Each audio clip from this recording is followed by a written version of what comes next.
Hello, everyone, and thank you for joining us at the ever-improving No Soundbites Allowed podcast. My name is Michael Vasquez. We thank you for joining us in this adventure of describing the politics that go on in our nation on a personal and local level as often as possible, giving you, the audience, more than just 30 seconds to understand what's going on in our nation. We look forward to joining you as we go. Just sit back, enjoy the ride. Please remember, if you like the episodes, like it, share it, let other people know, and if you can, please donate, even if it's $2, even if it's $5, because it all makes a difference.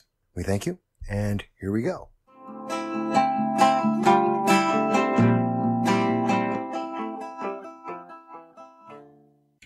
Hello, everybody, and thank you for joining me. This is Michael Voss, the Dragon of the Southern Tier, your host here at the No Soundbites Allowed podcast.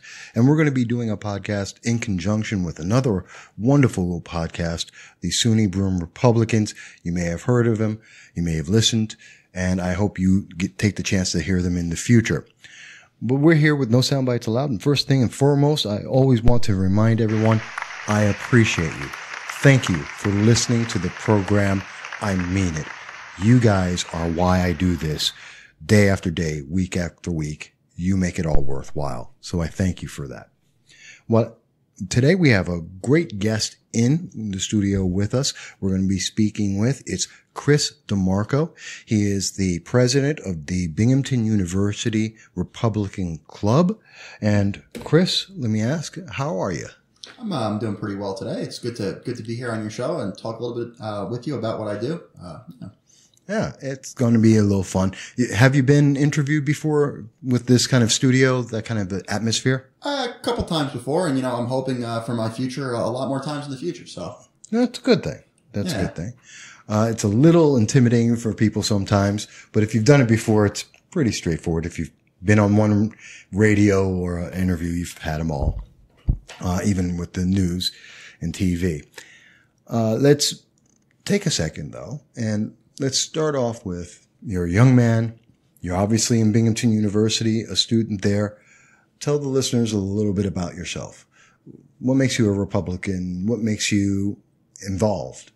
I don't know. I would say I'm a Republican because, from a very young age, I saw like the things that the government does, and the government does a lot of good, but there's taxes and things like that. And it's like, wow, like they're taking this away from me. Right. So I became vocal from a young age, and I like to have things my way. So it sort of just grew out of that, I think, out of my nature. And, coming to Binghamton, I think really solidified it because I saw what the very progressive left has going on right now. And I really didn't like it. And I sort of, as a backlash to what I saw at college, became even more of a strong Republican than I was to begin with. So, well, let me ask you: were you always a Republican, or were you a Democrat at one point, or is your family Democrat or Republican? You don't have to say about family. I mean, so it's very interesting actually. So my grandparents on my dad's side were Democrats because they were recent immigrants from Italy, and then my family moved away from Brooklyn and moved out to the Long Island suburbs. Right. And so most of my family are Republicans. So it's very interesting, distinction and change there. Makes it interesting for like the holidays and Thanksgiving. Oh, Thanksgiving's always a lot of fun. We try to avoid those topics, but it always slips in there a little bit. It always slips in there. Yeah. Especially on the presidential years. So I'm not surprised by that. And it's actually more common than you might imagine. I've heard this from a lot of people that, they've got families that are either mixed or they started off as a Democrat and became a Republican over time. So it's not that unusual. A lot of people, although you're doing it a little bit sooner than a lot of people. Yeah, for sure. Yeah. You're how old now? I'm at 21. Oh, perfect age. Yeah. Yeah. So you've already gone out and had your drinking night for the celebration? Long before that, but let's not. We're going to assume for the law and anyone listening, it was, of course, on your 21st. And that's another thing. That's another thing that makes me a conservative. Why does the government have a right to tell me what I can and can't do in regards to that? Well, I always find a very strong question I have to ask is, if you can join the military at 18, you can go and die at 18, you can go and vote at 18, why in the world can't you have a drink? Yeah, you have to pay taxes at 16, whenever you can get a working permit. Yeah. Pay taxes, but yeah, that's one that has always infuriated me as someone who's served in the military, who's known family members and friends who've served in the military, people who've been injured. I just don't understand how I can serve, but yet not be served a beer. I have a problem with it. Yeah. But we're not here to talk about my issues. No, that's not changing anytime soon either. You might be surprised. You never know. Well, not under a Democratic Congress. That's probably unlikely. No, they make marijuana legal, but not alcohol before 21. I mean, don't ask me. I don't understand it. It drives me nuts. Is that one of the things that on college, on the Binghamton University, people who don't know Binghamton University, how is it? Is it conservative, liberal? Is it fun? It's very liberal. As president of college Republicans, I like to say that, at least 40% of the students on campus are conservatives, right? But nobody talks about it because it's not like in the realm of respected ideas. There are definitely a lot of conservatives, but they're mostly in the business school and the engineering schools, and they keep a low profile and just go about their day-to-day stuff. And, my job is to kind of bring them out into the open, right? Because the way it seems, is that it's a liberal, hegemonic bloc, right? Everybody's liberal, but that's not really the case. It's just that conservatives don't talk about it because, they're called racist and xenophobic and all this different stuff. And they just would rather keep a low profile and get a degree. But isn't college supposed to be where you can mix ideas and talk about the things you're wondering about? You go to learn and have an experience and find out new things, different things. Isn't that supposed to be the way it works? I mean, I would say yes. I think that in college, people throw around ideas like socialism, for instance. Great. Socialism, reading it from a textbook, it sounds great. Everybody can have everything, right? But if you go out into the real world, you find out that that's not really the case and that people die from socialism. So, college is good for that, but I think that you need really that real world experience that a lot of people, when they go to college, especially today's generation, they're coddled all throughout high school, and then they go to college and they have this freedom that they never had before, and they just go wild and, throw caution and throw everything that's good about society and the world to the wind. So it is a time of dangerous ideas, but I think, conservative ideas that hold society together, come after you leave college and when you're in the real world. Or, in my case, I was thrown into the real world a little bit sooner than most people. So I've come to realize the way things are. Well, I don't mind people having ideas. I want them to have ideas. I learned about socialism by actually living in Moscow, and actually being around communism as it actually is for a year and a half. Not a visit, not a day trip. I was there for a year and a half nonstop. And it's not what people are being sold here by Alexandria Ocasio-Cortez and the Bernie Sanders of the world, who have never actually left the United States to live anywhere. So I got big problems with them. But so it sounds like on the campus, the further left you go, the more encouraged you are to find out about it. Go a step to the right and everyone's on your back. Yeah, definitely. I mean, and I have to give them credit. Most of the people that I talk to that are liberal, they want to make the world a better place, right? So I have to give them credit for that, but the way they go about doing it is going to make the world worse. They don't realize, like the whole gender thing, right? Like how many genders are there? There are 2 genders. It's stupid. It's stupid that we even have to talk about this. It is. But, at the same time, they want happiness for all people, but happiness for all people could be, you have to realize that there are some people out there that are not like mentally all there, and that you mean like the people who self-identify as a cat or a toaster? Yeah, exactly. And a lot of leftists, they're well-meaning. They want the best for these people, but I want the best for these people too. And the best for these people might be these people need help and let's help them, or even, okay, you want to think of yourself as a cat or a toaster. And those are actually 2 real world examples. And if that's what you want to be, fantastic. That doesn't mean we need to make a new category in all the government forms and change laws because you think you're a cat or a toaster.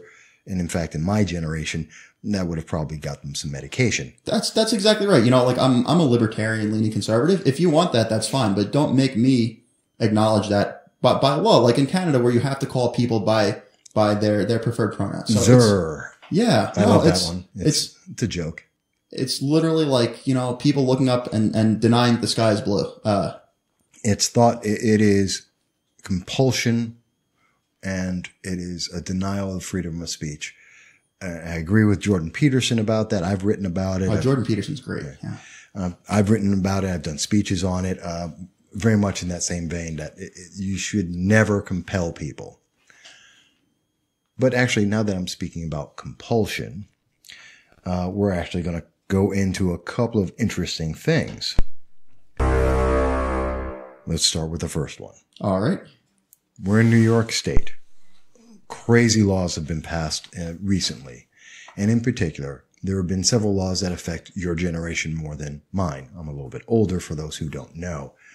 One of the things that came out recently, let's start with actually, the first thing would be the college. Let's stay on the theme of college and college students, school, paying for school. New York State has just decided that they are more than happy to give free education to a group of illegal immigrants, or in other words, illegal aliens, because the document they're missing is any legal authorization to be in the United States. So this group of individuals have just been told that they can get free college in New York. You don't. And many of your students at Binghamton University will not, because you're legal, law-abiding residents of New York State. Right. How are people reacting to that? You know, I have not heard as much of a negative backlash from it as I would expect. You know, I mean, I know myself as a New York taxpayer and whose family has been New York taxpayers for a long time. Like, you know, as a United States citizen and a New York State citizen, you know, they should give that money to me before they give it to someone who is just plainly not a citizen that does not belong here. And so it really is, you know, it's a kick in the face. You know, I work a job. I work 25 hours a week so that I can afford to stay in school. And, you know, here they are just giving all this money away to people who are illegal aliens who don't belong here. And, you know, that's my money. And that's a huge problem for me. And I'm actually thinking about putting together a protest, against it, on campus because it's huge. You know, I don't believe in free college because I think that all these programs, and this is going to do this too. Right. You know, all they do is they inflate the cost of college for everybody else, right? Yes. You know, you're creating artificial demand, and that really is not a good thing. So, you know, not only is it going to encourage illegal immigration, but it's going to ultimately increase the cost for everybody to go to college, and that's a horrible thing. You know, in 1990, you could afford to work a summer job and pay your tuition with the money from that summer job, and you know, you work a little part time during the year, and you can pay yourself through college easily, right? That was a while ago. No, and it was, but not that long ago. You know, it's 30 years ago. It's a long time, but it is and it is. You know, right. What's changed? The degree has less value than it used to have, right? Yes. Because everyone has one now, right? And it costs more, and it's mainly for administrative bloat. There's a lot of top heavy stuff. You know, there's offices that didn't exist 30 years ago, diversity, equity, and inclusion, things like that. You know, there's psychological counseling, which is fine if you need it, but shouldn't be a part of tuition. You know, you should go get that on your own if that's something that you need. And, you know, just things like that. You know, there's administrators who are highly paid. College professor salaries have not gone up in that time either, right? It's literally just the cost. And yeah. And the reason for it is because there's more loans and more funding available, which, you know, raises the cost for everybody. You know, it increases demand artificially. The price of college has gone up directly proportionate to the amount of federal funding for a college. Oh, yeah. It's so, not even disputable. It's a fact. So it's absolute. Getting back to this New York thing, right? Not only are we giving people who don't deserve and should not have free college, but it's going to increase the cost even further for the rest of us who are just trying to scrape by. And that really is not a good thing. I don't know what they hope to accomplish from this, but they want to take care of illegal aliens because apparently New York State legislature and Governor Cuomo believe that you're not as important. I mean, that's the only conclusion I can draw from saying. Yeah. I mean, look, think about it. Maybe you want to help these people out. And I mean, I don't agree with it personally, but fine, help these people out. But you should help out your own people before you help out people who are not your own people. You know, and that's just, I mean, literally, you know, government is a social contract between the ruled and the rulers, right? And the ruled have to get something back in return. You know, the government is supposed to stand up for my interests before they stand up for non-citizens' interests. That's just like a basic tenet. And if the government's not doing that, then, I mean, revolution. And I'm not actually advocating for that, but right. You know, that's basic social contract, and it's not being upheld here in New York State. Well, basic Machiavelli, the Prince, he had several chapters on this. You cannot rule without giving something to the people. Yeah. No matter how benevolent or not benevolent you may be, because they will rebel. It's basic. I remember my college days. Yeah. A long time ago, but I do still remember some of it. So the impression on campus is no one's talking about it. People like it. I don't know why, but I haven't heard a lot about it, but some people that I've talked to are big into it, and I don't know why. I haven't gotten to the bottom of it, you know? Well, but they're not benefiting from it. No. So the people who aren't getting it are happy to see it there. It seems to be like the virtue signaling thing to do, you know? That's the closest I can get to an answer. And by virtue signaling, for those who don't know it, that would mean? It's kind of doing the right thing, I guess, according to what the left says. That's the best. It's basically taking an affirmative position on an issue based on the fact that it's popular, not necessarily. It's kind of like contrition. You don't actually necessarily believe in it, but it's the thing that's popular to say. I like that term, contrition, because, you know, on the left, you see a lot of, you know, it's almost a religion, progressivism to some people, you know, and it's replaced religion. People are not very religious anymore, but people believe in leftist ideology instead of religion. It's kind of fascinating, actually, you know, sort of replace that. Okay. Let's move on. Let me take a moment here because it is interesting to hear how many students are seeing some of these things, but let's take another tackle at something. And this is another recent event and literally just happened this week, gun control. And it does affect students in a certain way. Now being denied free college when you're being put second place to illegal aliens, that's one thing. But I don't know if a lot of students in colleges understand the impact of the Second Amendment on their lives. And I'll give you an example of what I mean. And you can tell me what your experience or what you've heard from on campus. I'm thinking specifically any young woman who's at campus, they're out at a party, walking down. We live in the southern tier of New York. So she's going from downtown to go to get the bus, or she's going to her off-campus housing, or even on campus. You have a mom or any woman or any person actually in a domestic abuse situation. These individuals may want to have a firearm to protect themselves, especially if that person is diminutive or has very little experience defending themselves. They never went and got boxed. They never took up boxing or kickboxing, like most people don't. So they don't have a lot of experience with that. They decide, I want to get trained in this. I want to have this as a way to protect myself. Maybe some people are being threatened by extremist groups. That sometimes happens. And we've seen that in many cases throughout New York State where someone may have a certain political view, and then because they say it, others on campus attack them physically and verbally. So you want to defend yourself. And now Governor Cuomo has come out with a bunch of laws that virtually makes it impossible to do that. Have you heard people say, I don't agree with that, I think that's wrong, or they think it's right, or why they think it's wrong or right? I mean, I have not heard very much about it at all from people at Binghamton University. I think most of them are anti-gun. You know, I think it really stems from cultural differences. You know, people grow up in New York City and, you know, they don't have any experience with guns. You know, like I kind of grew up hunting and shooting guns. And so it was always part of my culture. And like, I understand what they're good for and how useful they are. And many people it's really because they're not educated about the subject at all. You know, they don't even realize that, well, you know, if I had a gun, maybe I could be safe walking around, you know, in the wrong part of town late at night, things like that. You know, I mean, it can be safety. And, I don't have a gun here. I keep my guns at home on Long Island. But, I've thought about it, and I thought that it would be good maybe to keep a gun in my house, especially in case something happens, Well, we've had the ACA event here. We have radical left groups like Citizen Action. We have Plot, the political leaders of tomorrow. They've been very active in the region.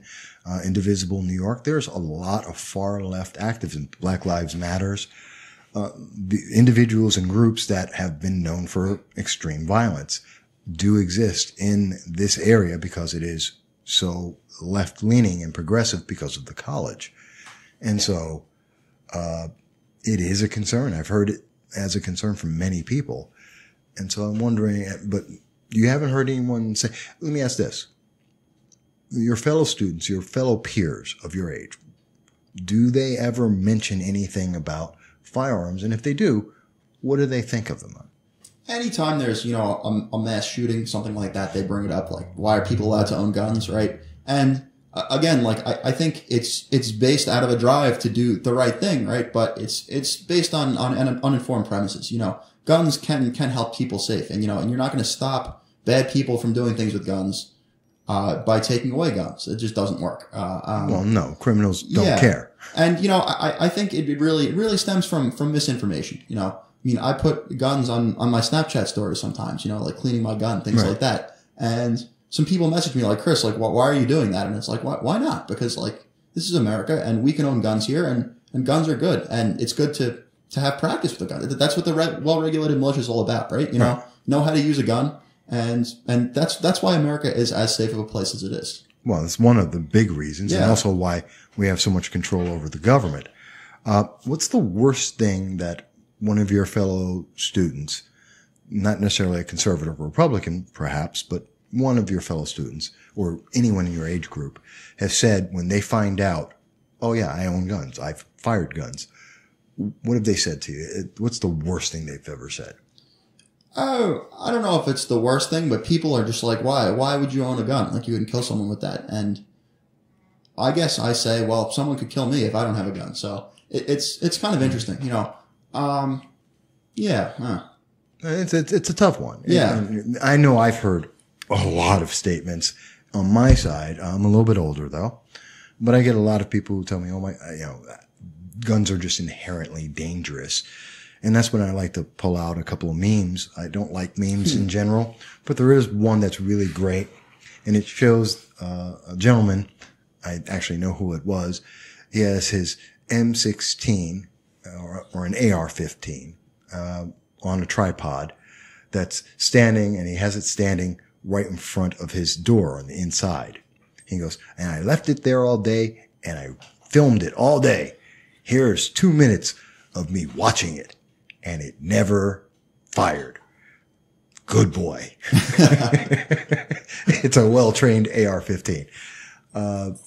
Just making that point, and I thought that was really funny. So let me ask you, because there's legislation out there now. That's when I speak about women defending themselves. That goes to the 30-day wait period. That I don't know if a lot of younger women understand that if they are looking for that opportunity to learn and train themselves and be able to protect themselves, they have to go 30 days now to be able to protect themselves. And God forbid the woman who is injured, assaulted, dies. Actually, anyone. It could be men too, to be fair. But that person dies because they had to wait 30 days for no reason other than some bureaucrat wants to get reelected. Yeah. And I think the 30-day thing is also, it has something to do with, New York State really not wanting to support gun manufacturers. Like you look at Remington, right? Mm-hmm. I have a couple Remington 870s actually. They're made in New York State. Is anything made in New York State anymore? Forget guns. Is anything manufactured in New York State anymore? Well, very few things. Very few things. And they're the oldest of the gun suppliers. One of the things that's manufactured in New York State is guns. And and Ilion, New York, they still employ several thousand people, I believe. Yes, they do employ a lot of people over in Ilion, New York. It's a great facility. It's in the New York 22nd District. And they are pretty much out the door leaving New York State. Yeah, no. Cuomo cut off like bank funding for them. I mean, like, you know, it's one thing to have policies that are anti-business. It's another thing to tell an industry, we don't want you in New York State. And, you know, I don't know how, as an elected official with a responsibility to the citizens of New York, I don't know how you can justify that. You know, like telling an industry to leave, that they want to stay here. But well, he told people in the state, 2014. I just wrote an article about it actually. In 2014, he told everyone in the state, if you like guns, get out. If you like God, get out. If you like, if you're pro-marriage, get out. He told people. So why wouldn't he tell a business that? Yeah, right. So it doesn't surprise me. And somehow he thinks that's going to help him get elected because, as we all know, he's going for the 2020 presidency. For him. I mean, you know. He got reelected for a lot of reasons, but mostly because New York is blue. Mm. And that's got to be challenging. Does that affect you when you look at these laws that are being put out that are not only against your beliefs, but actually put restrictions on you, like the red flag legislation? Yeah. Which puts basically anyone and everyone under a gun that at any point in time, someone can come up, make an accusation about you. A part-time badminton coach over at Binghamton University could see you one day, think, you know, I heard a tweet or I heard this interview. He owns a firearm. I don't like him. Let me go and get a red flag order. If you, according to the law as it is written, if you bought a steak knife, a hammer, a baseball bat in the last 6 months, that means it's justified.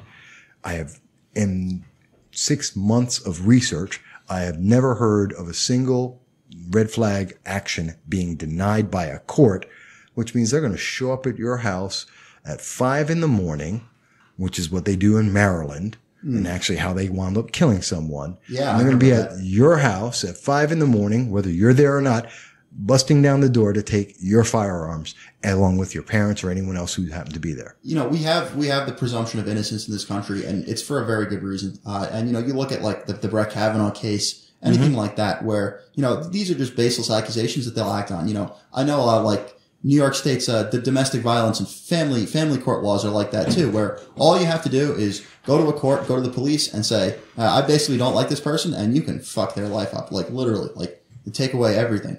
And that's a huge problem. You know, we have this presumption of innocence for a reason. And, you know, they can't actually take it away. They can't charge you with a crime, but they can take all sorts of administrative actions against you, and they can now take away your guns. Without due process. It's really not good. Think about it. You have, you know, an ex-girlfriend who doesn't like you, something like that. And all of a sudden, you know, you're now having to answer to courts and then the police and all sorts of things, you know. So if someone's actually a psychopath and you think they shouldn't have guns, maybe you report it and maybe they should do something about it. But should it be automatic? You know, absolutely not. Well, actually, we have seen cases, the Islamberg. I've been pointing to this recently because obviously no one in New York State legislature actually paid attention to this. The plot in Islamberg, which happened about a week and a half ago, it was found out. It did not require a red flag. We did not need to change the laws of New York State. And every single law that has been passed so far would not have worked to actually stop the bomb plot. They were building bombs. They took guns from family members and friends, which is illegal.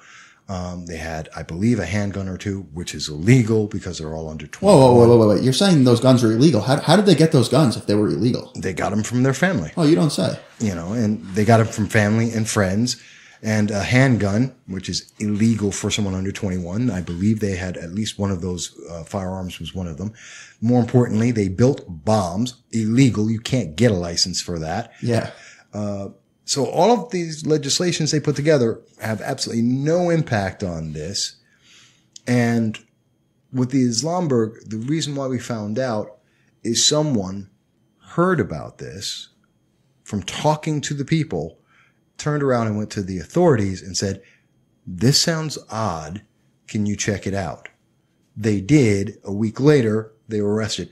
The key being the police heard about it and did something rather than, say, in Parkland, people knew something, didn't tell someone, or when they did tell them, no one acted on it.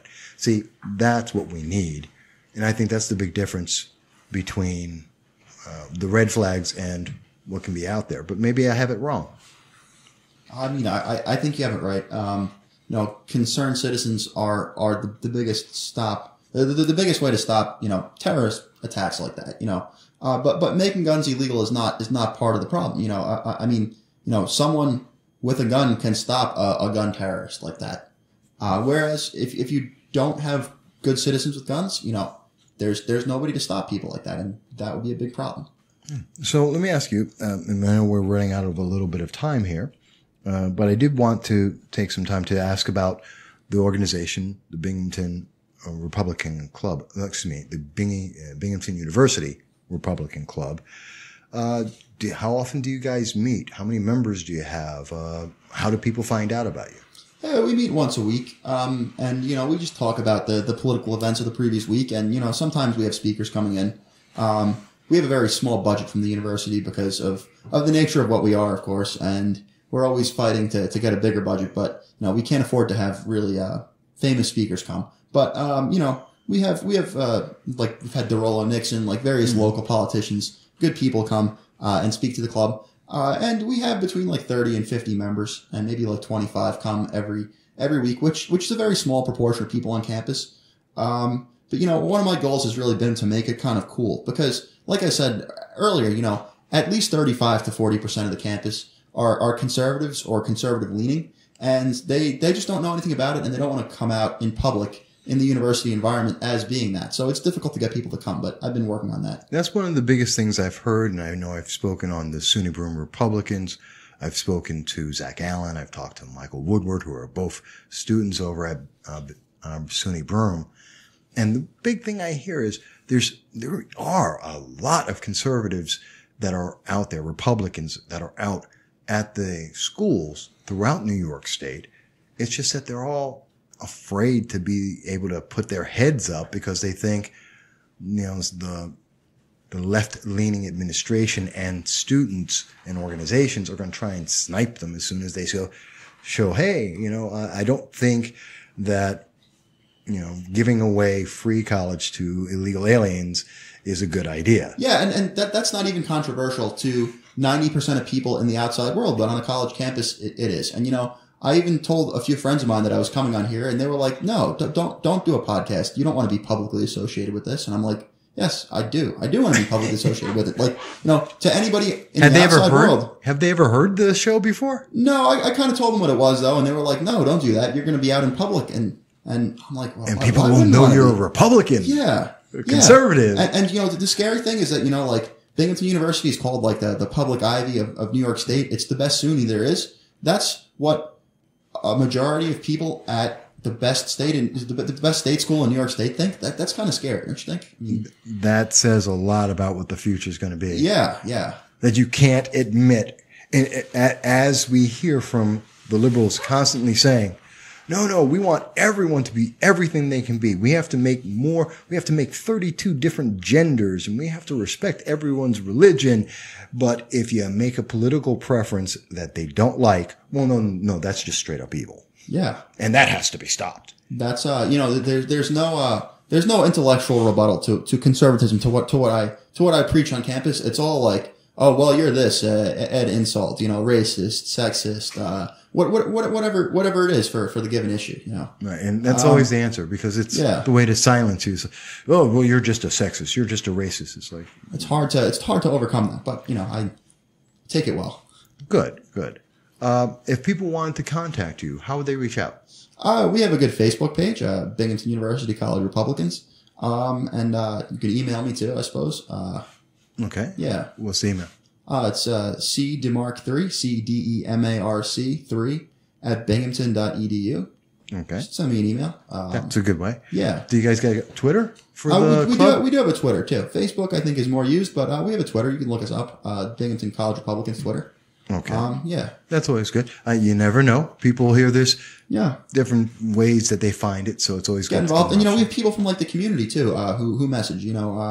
Someone wanted their son to come. He's in high school, but wants to get involved, and I'm like, yeah, come to our meetings. That's a good thing. and we're constantly talking to local politicians, things like that, and having them come in to speak. So it's good. And, we try, I recruited a lot of people for the Claudia Tenney campaign, in the fall.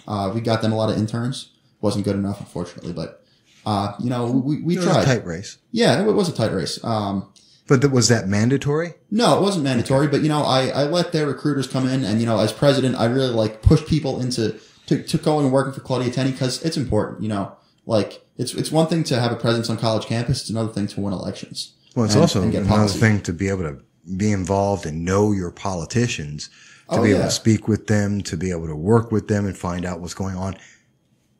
The people who are making the laws that are going to affect your life. Yeah. And, so many of these, Republican politicians too, they have no base in young people. You know what I mean? And they look out to me and to the club to sort of to draw young people in. And that's a good thing because, the average Republican voter is getting older and older and older. And that's not a good thing. We need to have outreach to the next generation and to get these kids involved in college, and there's something to be said for, if you're not a liberal when you're 20, you have no heart, but if you're not a conservative when you're 30, you have no brain, right? That's the saying. I think a lot of these people who are liberals in college, they'll get their first job and a paycheck and realize that 40% of it's going to the government and they'll be like, wait a minute. No.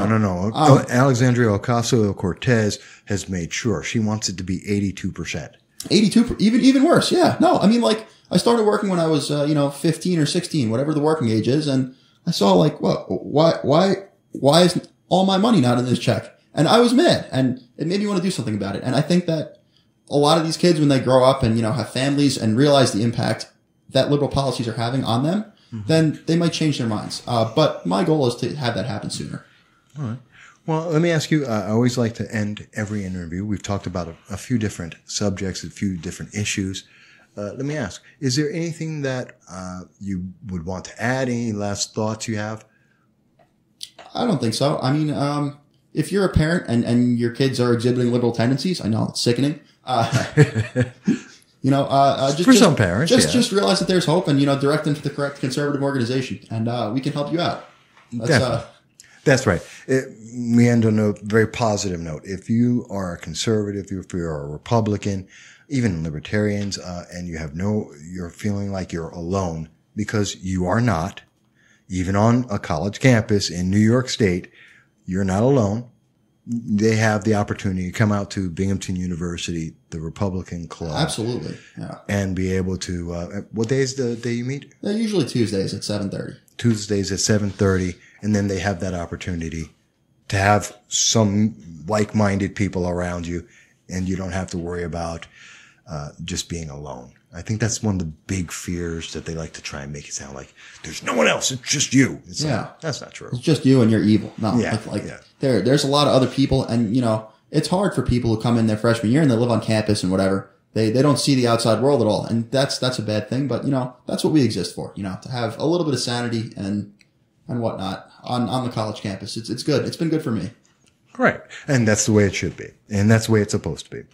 And I do want to thank you, Chris DeMarco, the president of the Binghamton, thinking SUNY for a second there, the Binghamton University Republican Club. It's great to have a younger voice in here telling us how, it is on a campus as opposed to my older point of view. Yeah. So I thank you for that. And my listeners, thank you for that. Well, thank you for having me. I certainly appreciate it. Absolutely. And you're always welcome back.